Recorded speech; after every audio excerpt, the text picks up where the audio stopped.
The Bad Bunny Super Bowl halftime show was a good time and full of a lot of important and profound political statements, but it wasn't a political victory, and you need to understand why. And I want to start off by... That's a great hook, but you know immediately it's the double-edged sort of a hook. I know.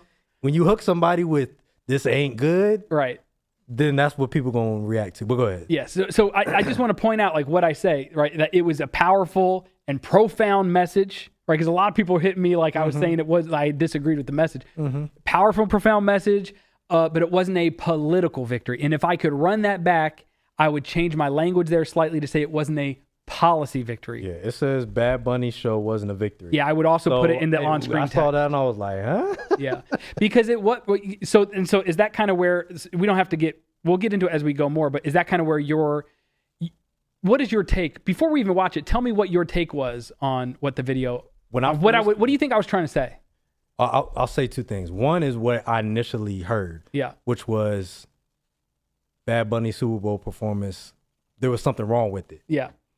Now that when I digested and listened to everything you said, I was like, okay, it sounds like you're saying that this performance, though it was beautiful, though culturally relevant, though celebratory and, subversive in some ways, it didn't do what we needed it to do because it wasn't actually changing or shifting a policy or it didn't get us anywhere necessarily politically. It had the opportunity to, so we should take it and do something with it. Okay, I'm glad to hear you say that because that gives the viewers now as they watch it some context because that's not what I was saying. Okay.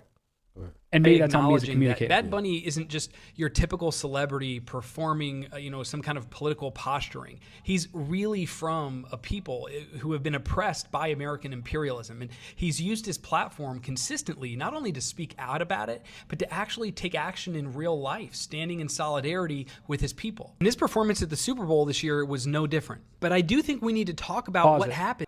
Mm-hmm. So I just want to say right there, right? First, what I tried to do there was establish that this is not just like a empty political performance like you might see from a typical liberal where they don't even really believe in what they're saying. Like this dude is a real, and in my 5,000 word Substack article where I break this down in much more detail, I say he's a organic intellectual, like Antonio Gramsci said, somebody who was born from the working class, who didn't necessarily have to go into the halls of academia to understand how imperialism works and what we have to do to fight against it. And he actually is a real activist. He's actually done things in the real world to fight back against the neo-colonization of his homeland in Puerto Rico, because it is a colony of the United States right now. That's how it functions. They have they get taxed with no representation. We fought a whole revolutionary war over that. You know what I'm saying? Yeah. And so I say that, and then I say, and this is a connecting sentence that I think gets lost, and I get it. It gets lost. It's a 3-minute video, but I say, his Super Bowl performance was no different. So what I'm trying to connect right there is his Super Bowl performance is just as powerful and profound and rooted and grounded in real activism as all this other stuff that he does. This is no different. Yeah. And I hear all that, but when I first heard it, I'm like trying to put myself in the position of a person who was of Puerto Rican or Latino descent. I'll text you this because I'm thinking about Black Panther. Yeah. Though I know these things are different. Like Black Panther, the movie when it first came out, was a cultural moment for Black people. Yeah, yeah. And the diaspora. Right? Yeah. It wasn't just for Black Americans. Right. And so I was trying to put myself in the position of somebody who had a culturally relevant moment on the big stage. Yeah, yeah. And I'm like, if I saw a white dude get up on social media the day after and say Black Panther was not a victory, I would have been like, nigga, shut the fuck up. Yeah. And if I had said that, I would say the same thing. I would say the same thing. But it didn't matter because you have to know if you say something like that right afterwards. Right. I know exactly what you meant. I know exactly what you said, and I agree with it. Right. But you have to understand people going to hear on a short form platform 100%. that this white dude up here talking about Bad Bunny there was something wrong with Bad Bunny's performance. Right. I want to hear nothing else you got to say. Right. Which is why I appreciated a lot of my, Puerto Rican comrades that came into the comments to tell all the white liberals who were telling me that that I need to shut up and not tell Puerto Ricans how to feel. All my Puerto Rican comrades that were coming to comments and being like, nah, what he said is right. Now there were Puerto Ricans that said the opposite thing too. Yeah. I'm gonna say I feel like both things, we should have space for both. Yeah. You should have space for people to take and listen very carefully to what you said and agree. And I think people should. But I also think that people who heard like, oh, there's something wrong with it, I think that in that moment, people are experiencing joy. People are experiencing seeing their culture on display in a moment where people are being dehumanized. And I think that humanizing celebratory message is radical in and of itself. Yeah. And I think it does, you know, back to don't talk about politics. I agree. I think that message in and of itself is something that is powerful and should not. I think if nobody said anything, if we didn't do anything else afterwards, I think it would be a message that would be profound. Oh, no, I disagree with that. Okay. Yeah. Tell me more. Well, I disagree. And I think Bad Bunny would disagree with that. Like, you think Bad Bunny would be like, oh man, I'm so glad this made people feel good. Please do not do anything to free my people. Sorry. That's not what I meant. I think what I'm trying to say is like, seeing a humanizing message in and of itself is has a good value. thing. 100%. That's all I'm trying to say. Yeah, and I agree with of course, that. like even, you know, back to Black Panther, of course, like seeing Black people, you know, in a light that they hadn't been put on display in a big screen. Of course, like if you just put on a nice dashiki and you go there and do this and celebrate, like, yeah, that is a good thing. But if you just go home and go back to sleep, then yeah, of course, that's not ultimately the goal. Yeah. So all right, let's finish it and then and let's let it run and we'll talk about it at the end. Okay. When genuinely meaningful cultural moments get staged inside the most profitable corporate entertainment infrastructure in America. Because despite the beautiful Pan-American sentiment and the genuinely anti-colonial messaging, if we allow ourselves to feel like some kind of victory was actually won just because of the messaging and the spectacle, then we risk our anger and our activism being pacified. Hold on. I gotta stop. Yeah. Because I'm a lawyer, Yeah. You said if we try to act like some sort of victory was won. Yeah. I mean, you know, maybe I would say that a little bit differently. In full transparency, I was like late to pick up my kids from daycare. But in what I was trying to say is like some kind of like real world political victory was won. Because in my context, I was watching it with a bunch of white liberals that were high fiving each other. Like, yeah, we owned MAGA. You know what I mean? and I'm like, and you know, some of those people might watch this podcast. I'm not hating on. I was one of you. I had the same reaction. Sure. Yeah. And I was like reacting. This video was a reaction to myself, being like, hey, like, this is amazing. Let's actually harness this energy to actually do something to stop ICE, to actually do something to, you know, liberate Puerto Rico, right? You know, I said something right there that I'm forgetting now. Run it back. Can you pull it back like 5 seconds and play? Messaging, if we allow ourselves to feel like some kind of victory was actually won just because of the messaging and the spectacle, then we risk our anger and our activism being pacified. In his book, Capitalist Realism, Mark Fisher explains how capitalism has become so totalizing that even our resistance can get absorbed and sold back to us. I think about the context of the performance, in between commercials designed to make us feel something sentimental just to sell us stuff. A truly sinister example is the Ring doorbell commercial that sold us this idea of having our lost animals and pets found because they have a network of cameras throughout your neighborhood and the AI talks to each other and you can find your dog. That's a message that feels good. Who doesn't like neighbors helping each other find their dog? When in reality, what's being sold is a corporate surveillance panopticon that watches our every move and then reports our information back to ICE so they can terrorize our neighbors. Antonio Gramsci called this cultural hegemony. Capitalism doesn't just reproduce itself through economics, but through culture by manufacturing consent and producing symbols of progress that legitimize the system itself. It creates the illusion that the system works, that this is all inclusive, that change is happening. Yeah, pause even it. Like, as the fundamental. Like, yeah, like, look, like, now, I'm not saying this is Bad Bunny's message wasn't this. This is why I say, if we're not careful, we risk losing this. We risk allowing capital to absorb the message, the powerful message that should be used to mobilize people, by couching it around all of these other things in capitalism to make us feel like this is all progressive, like this. It connects that emotion that good emotion that everyone should be feeling. And like I say in my Substack article, Puerto Ricans should feel joy. All Latin Americans should feel joy. Don't stop anybody from feeling joy. That would be bad. That's dumb. But we also shouldn't let capitalism quench the prophetic fire that message had. I think about like Barack Obama swearing in on Martin Luther King's Bible. And, you know, Cornel West, he went off about that, right? And he's like, this guy out here who is drone striking children, who is promoting American imperialism, militarism, all these things that Dr. King was a prophetic voice in opposition to. By using Malcolm's Bible, he is quenching his prophetic fire. He is telling it creates an association that tells everybody, hey, if you like Martin Luther King, he's with us.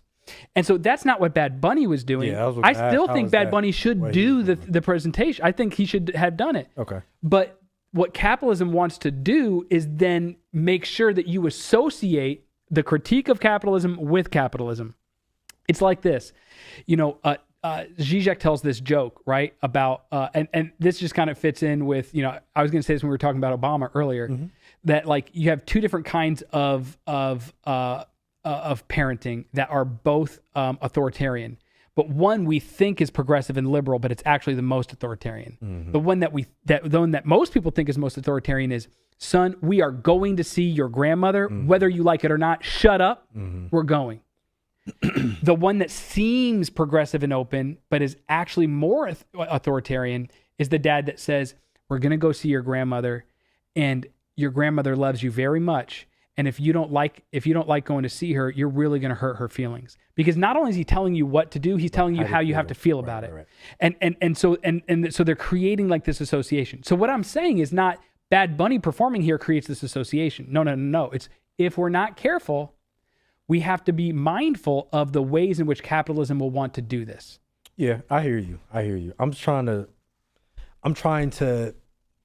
understand, like, is it the right time to have this conversation? And I think, when is the right time to be? That's what I was going to say. Opposed to imperialism. I guess I should wait till tomorrow.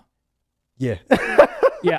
Listen, I grew up in a predominantly Puerto Rican community in North Philadelphia. Yeah. I don't think any Puerto Rican has ever needed my permission to feel joy. I don't think I have ever been able to stop out a Latino person's joy, Puerto Rican person's joy. Yo me boricuas mi gente, right? Like that's just like a crazy idea to me. I think what I'm trying to say is that you can be right, and be wrong, right? Like you can be right in that the analysis is correct, but in a particular context, if people hear that and say, "Yeah, I don't think I want to hear this right now," they can be right in feeling that way, even if you are correct. Yeah, of course. If in your analysis. So I'm just trying to hold space for those two tensions, because I think sometimes on the left, feel however they want to feel. Like leftists can be seen as fixating on the analysis to the point where we can't let a cultural moment be something that is necessary and needed without adding something on top of it and saying there's something else that in this moment, right? Like it in a specific context, it's not the end of the conversation. Yeah. Right. But we can have that conversation at another point. But if I'm sitting in a space where like I'm in the 1950s and somebody tells me, I'm black and I'm proud, and I feel some sort of cultural identity, and that's being shaped and formed, right? Yes. Like I think if I have that conversation and that's the end of it for that day, I think we can go home and sleep and wake up tomorrow and have the conversation about class and the anti-capitalist part of it, right? I'm just trying to, I don't feel 100% certain about this. I'm trying to work this out for myself. Sure. But that's the tension that I feel with this conversation. For me, I think about like a similar situation with Kendrick from last year, because there were people who had a similar critique of Kendrick's show, like this isn't really blah, blah, blah. And I actually was on the opposite side of the argument and still would be. I defended the show because I think that the context of the moment changes what the approach or analysis should be. Sure. And like in that moment, America's never stopped, abusing like our black brothers and sisters. This has never happened. Right. But there was no we weren't like at a choke point. Right now, like ICE is like in a very serious way destroying lives every day, disappearing people every day off of our streets, sending them to concentration camps. And so I don't mean to say like, hey, and that's why I say in this stuff like, hey, you got to feel the joy. That's important. Like, don't tell anybody not to feel joy. Right. But like, while the iron is hot, we have to strike. And that's where I feel you. And say, don't not feel joy. Instead, hey, all that joy and excitement that we feel, that victory that we feel, we have to we have to utilize that and harness that. Right. You know what I mean? It's like trying to close a sale on somebody. They get all excited, and then you're like, let me wait till you calm down before I actually try to make this happen. No. A salesperson, they want to close on you when you are the most excited and hype about the product and the situation in their pitch. So to me, the Bad Bunny show was a pitch, right? And I'm going, hey, let's do something with this pitch. Let's close. Yeah, I feel you. I also am like, we're already moving, right? Like, and again, I think I'm agreeing with what you're saying. I'm disagreeing slightly with the deficit framework. Like, there's something missing, or there's something missing with this moment. There's nothing missing from the moment. It did what it was supposed to do. Right. But back to the book, both things have to exist. Like, talking about politics is just talking about politics. And I just want to say one analysis that I haven't pointed out that I think is really integral to why I wanted to make the video is because what you just said unlocked it. You're like, we already are doing stuff. Right. And what I fear when I look at stuff is I fear that that what capitalism wants to do is present this moment of cultural victory to satisfy and quench, to stop the movement, instead of keeping the momentum going, to stop the movement. I feel you. Just like how they put up, Beyonce in doing Black Panther aesthetic in her Super Bowl performance, which is crazy. No Black Panther politics, but they did it precisely at a moment when tensions were up about Black Lives Matter, and that's not my analysis. This is analysis that comes from a lot of Black leftists and doing dialectical material analysis. They go, that is a strategic move to try to say, give a dog a bone, right? Like, y'all are going after the meat. Don't go after the meat. Here's a bone. Just take that bone. And I'm saying, like, no. You like the way that bone tastes? Let it make you hungry. Let's go get the meat. Yeah, and I don't disagree with that. Right. So I'm just trying to make that clear. Like, the tension that I'm holding. And I wouldn't even have this, to your point about Kendrick, I wouldn't say the same thing about what Beyonce was doing, because that was foolishness. This is the Black Panthers that you're not just talking about Black people in general. This is the Black Panthers that you're defanging. Yeah. Right. But in this, I'm like, okay, there's a moment here that seems unprecedented. I completely agree with you. We should be taking this and continuing to move towards action. Yeah. But, and I won't say, I will stop short of saying that you did this, but I think in general, there's this idea and there's this tension that folks on the left who are white can communicate that race is less important. And I know that's not you. Yeah. But I'm always cognizant of that reality when we have these sort of conversations. I always just care about, like, the material reality that people are experiencing more. And honestly, bro, like, there were a lot of other critiques from leftists that I saw merit in, but I chose not to put in my video because I felt specifically like it would denigrate the message that and make people not make people feel joy. Like, for example, a lot of people were correctly pointing out that Bad Bunny, he's right on all these points about Pan-Americanism and about, Puerto Rican independence and stuff, but he has refused to speak out on ICE. He's working with Israeli producers. He's got deals with Israeli companies. He brought Lady Gaga, who is a Zionist, that has refused to say anything about, and gave her 90 seconds of his show to do a song that she didn't even perform with him. Why'd they do that? He wore Zara. He made a conscious choice to wear Zara to the thing. So a lot of leftists were, like, pointing all that stuff out. The reason I didn't was I was trying to make the conscious choice of, like, you know what? Even though I think there's some merit in that, I think we need to let people experience that moment on a high, for the good elements of it. We don't have to point out the critiques. That's why I never critiqued his video or his performance in any way, shape, or form. I only praised it and then tried to say, let's do something with this energy. It feels great. Yeah, I think if you could go back, and I think you said this, is one, change the heading. Don't say it wasn't a victory. I would have said it's not a policy victory. Say you're talking to white people. Well, yeah. Not like completely, but like you're in your mind's eye. I think sounded like you were. I've thought about how I would say audience, but of course that it's not a message specifically only to the exclusion of everybody else, just the white people. But there is like a message. It sounds like you were having towards people who were towards the white liberal. Like, absolutely. I'm a liberal. We won, and I'm not even engaged in resistance. But I feel good about this. Yeah, and that 100%. Yeah, because we have so much energy momentum, anti-ICE momentum building up. And I'm like, yo, they're clearly trying to use this to like pacify to go like, oh, like here you go, we had this great win. And this is back to a conversation we had a few weeks ago, right after the Minnesota situation was popping off, where tensions were high, strikes were being talked about. They did have a strike in Minnesota. Right. People were feeling high pressure around organizing, right? And Trump, what did he do? He pulled the people out of Minnesota. They put Bad Bunny up on the Super Bowl. So you can start to see us kind of want to sit back in our chair and relax. Right. And so I'm with you that